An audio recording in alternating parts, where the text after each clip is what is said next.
नमस्कार दोस्तों, स्वागत है आपका एक बार फिर से हमारे YouTube चैनल पटना वाले गुरुजी में। लेके हाजिर हूं दोस्तों शिक्षा विभाग से आई हुई तमाम अपडेट की जानकारी। एक एक करके सारे खबर को बताऊंगा। इससे पहले आप लोगों से रिक्वेस्ट है, गुजारिश है, विनती है दोस्तों कि इस वीडियो पे लाइक का बटन जरूर दबा दें। सबसे पहले बड़ी खबर जो आ रही है, बच्चों को अब राशि के बदले मिलेंगे किताबें। दोस्तों, प्रारंभिक विद्यालयों के बच्चों के बीच अगले सत्र 2023-24 से खाते में पैसे भेजने के बजाय सीधे किताब दी जाएगी। यह व्यवस्था इसलिए लागू की जा रही है ताकि विभाग द्वारा बच्चों के खाते में तो रकम भेज दी जाती थी, लेकिन अधिकांश अभिभावक उस राशि का उपयोग अन्य कार्यों में कर देते थे। बताया जाता है कि जब से बच्चों के खाते में राशि भेजने के प्रोसेस शुरू किया गया है, तब से कक्षा में 25 से 30% छात्रों के पास ही किताबें उपलब्ध रहती थी। 5 साल पहले बच्चों के बीच किताब के बदले उनके खाते में राशि भेजने की प्रक्रिया शुरू की गई थी। उद्देश्य था कि बच्चे समय इस राशि का उपयोग किताब खरीदने के लिए करेंगे, लेकिन हुआ इसका उल्टा। इस राशि की पूरी तरह से सदुपयोग नहीं होने के कारण विभाग ने एक बार फिर अपने निर्णय को बदलते हुए खाते में राशि देने के बजाय फिर से किताब उपलब्ध कराने का निर्णय लिया है। बिहार शिक्षा परियोजना ने निर्देश जारी करके पैसे के बदले फिर से किताब देने पर अपनी मुहर लगा दी है। नए फैसले से शिक्षकों में भी इस बात की खुशी है कि अब सभी बच्चों के पास किताबें उपलब्ध होंगी। इस संबंध में विद्यालयों में नामांकित वर्ग 1 से 8वीं तक के छात्र छात्राओं को मुद्रित पुस्तकें वितरित करने संबंधित अधिसूचना उपलब्ध कराने का निर्देश बीईओ कार्यालय द्वारा सभी विद्यालय प्रधान को दिया गया है। चलिए दोस्तों, बढ़ते आगे और अगली खबर बताते हैं आपको। अगली जो खबर आ रही है दोस्तों, आ रही है बेनीपुर से। बैठक में अनुपस्थित 17 बीएलओ पर कार्रवाई हुई है। दोस्तों, बता दूं आपको कि अनुमंडल कार्यालय में मंगलवार को एसडीएम शंभुनाथ झा की अध्यक्षता में बीएलओ की बैठक हुई। सभी बीएलओ को अधिक से अधिक लोगों को आधार पहचान पत्र से जोड़ने की बात कही गई थी।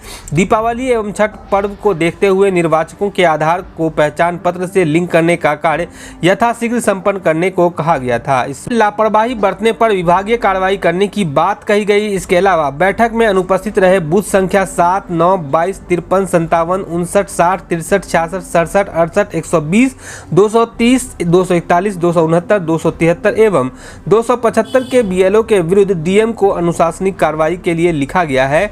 इन पर अब कार्रवाई की तलवार लटकनी तय है। चलिए दोस्तों, बढ़ते आगे और अगली खबर बताते हैं आपको। अगली जो खबर आ रही है दोस्तों, अगली खबर जो आ रही दोस्तों, बसंतपुर से बीडीओ व प्रखंड प्रमुख ने स्कूल और आंगनबाड़ी केंद्रों का किया निरीक्षण। दोस्तों, बता दूं आपको कि प्रखंड क्षेत्र के जानकी नगर में ग्रामीणों की शिकायत पर स्कूल व आंगनबाड़ी केंद्र का निरीक्षण बीडीओ रंजन लाल निगम व प्रखंड प्रमुख कन्हैया यादव ने संयुक्त रूप से किया। निरीक्षण के दौरान राजकीय उत्क्रमित मध्य विद्यालय जानकी नगर में नामांकित बच्चों की संख्या 399 थी, जिसमें 170 बच्चे उपस्थित पाए गए।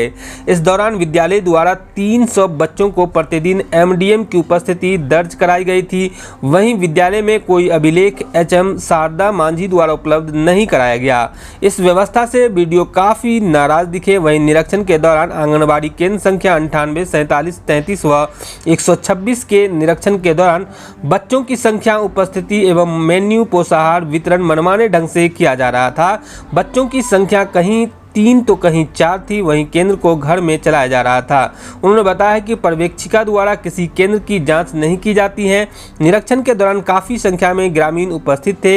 इसकी शिकायत ग्रामीणों ने कई अधिकारियों से पूर्व में भी की थी। नवगठित नगर पंचायत सहित प्रखंड क्षेत्रों में आंगनबाड़ी केंद्र से गर्भवती महिलाओं और बच्चों के पोषाहार का समुचित लाभ नहीं मिल रहा है। 128 आंगनबाड़ी केंद्रों पर 40 की जगह मात्र आधा दर्जन बच्चे ही नजर आते हैं। सूत्रों से मिली जानकारी के अनुसार इन केंद्रों पर विभागीय जांच के नाम पर लूटपाट मचाई जा रही है। चलिए दोस्तों, बढ़ते आगे और अगली खबर बताते हैं आपको। अगली जो खबर आ रही है दोस्तों, नवादा से वेतन बंद व बर्खास्तगी की मार झेल रहे हैं शिक्षक। दोस्तों, बता दूं आपको कि गलत सूचना समर्पित कर देने के कारण वेतन बंद रहने की मार झेल रहे 2 शिक्षकों ने अपना पक्ष रखते हुए न्याय संगत कार्रवाई की गुहार लगाई है।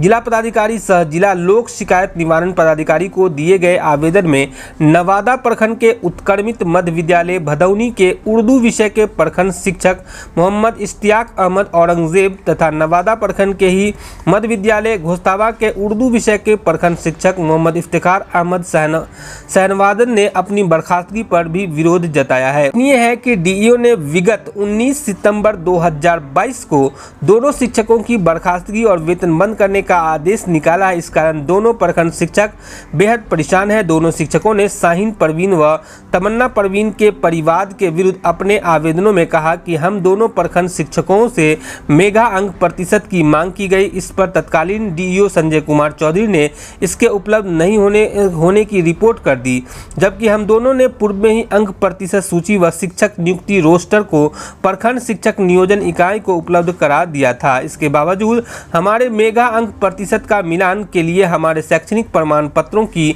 बिहार राज्य मदरसा बोर्ड से सत्यापन कराने का उपक्रम किया गया।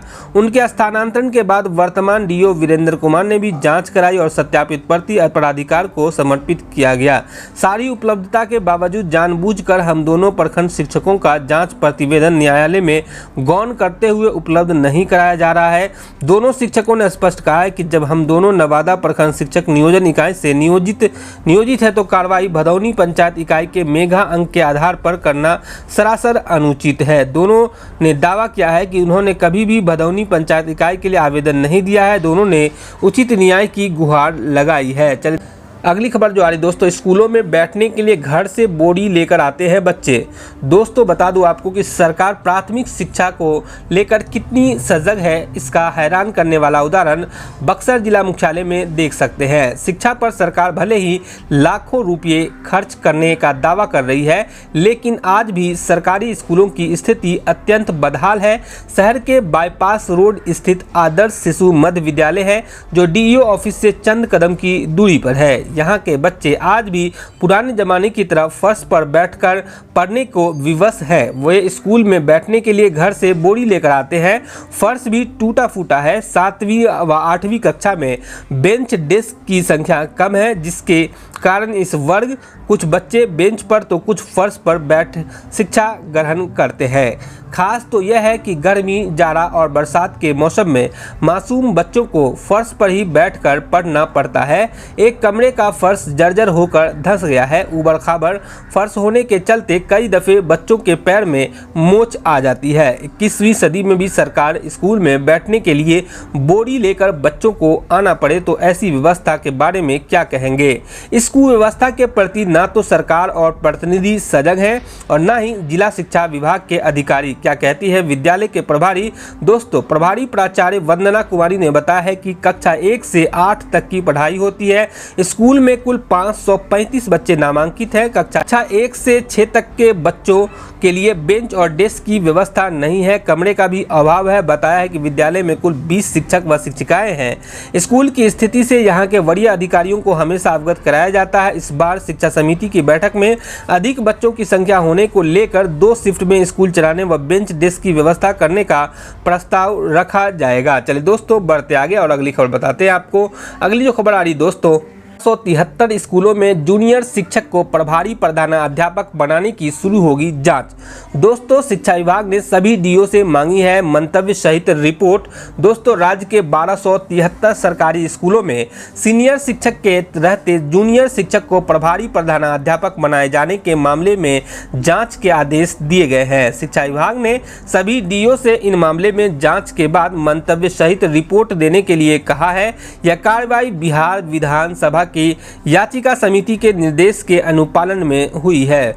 बिहार विधानसभा की सदस्य रश्मि वर्मा द्वारा हस्ताक्षरित याचिका में याचिकाकर्ताओं ने कहा है कि पूर्वी चंपारण सहित राज्य के 1273 प्राथमिक, मध्य और माध्यमिक विद्यालयों में वरीय शिक्षकों की जगह कनीय शिक्षकों को नियम विरुद्ध प्रभारी प्रधानाध्यापक बनाया गया है। चलिए दोस्तों इस न्यूज को यहीं पे समाप्त करते हैं। न्यूज देखने के लिए बहुत बहुत धन्यवाद आपका। न्यूज पसंद आया हो तो इस वीडियो पे लाइक का बटन जरूर दबा दें और चैनल को अभी तक सब्सक्राइब नहीं किए हैं तो नीचे ही लाल रंग का सब्सक्राइब बटन होगा, उसे दबा करके जरूर सब्सक्राइब कर ले दोस्तों। धन्यवाद।